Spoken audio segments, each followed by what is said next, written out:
Well, the Contact 7 Investigates team is exposing some stunning claims tonight that some of Colorado's most vulnerable children, some with mental health issues, are abused in state custody. The teens are held in Colorado's youth detention centers, and one of those facilities, run by a private company, got shut down. More to come, too. Contact 7 investigative reporter Jace Larson is uncovering new accusations at other facilities run by the same company.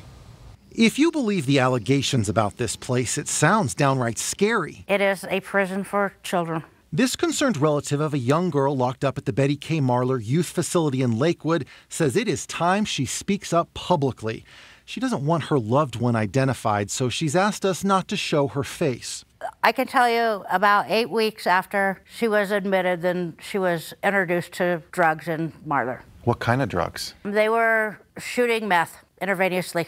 This woman says she complained about the drug problem over and over and felt brushed off in emails. How does that go on inside a facility like this? Their people aren't trained well. Their people don't pay attention. There's not enough people. She says her loved one was one of the girls who took place in a crazy gathering on the roof of Betty K. Marler in July. We got our hands on this state investigation, which showed girls were threatening to kill themselves by jumping off the roof.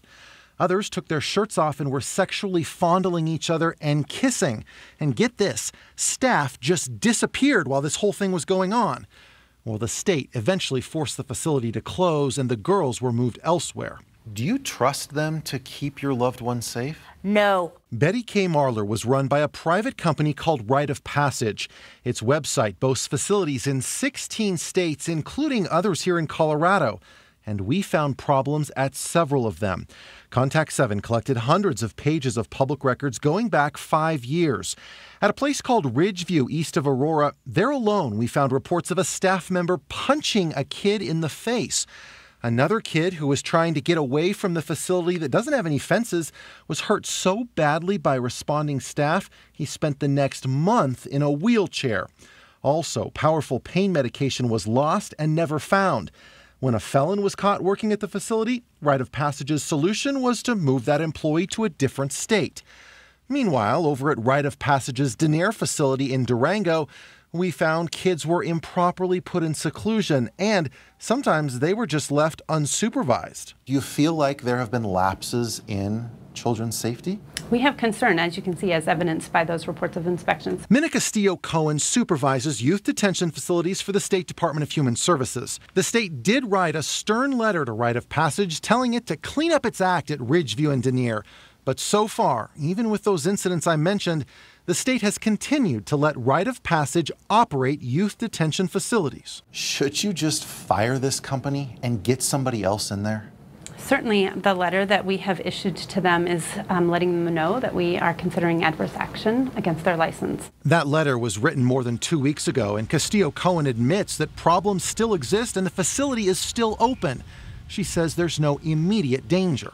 We have a different perspective. Kent Moe is the man in charge of Rite of Passage's centers in our area. His view, the state reports got it all wrong. Do you believe that kids are 100% safe here?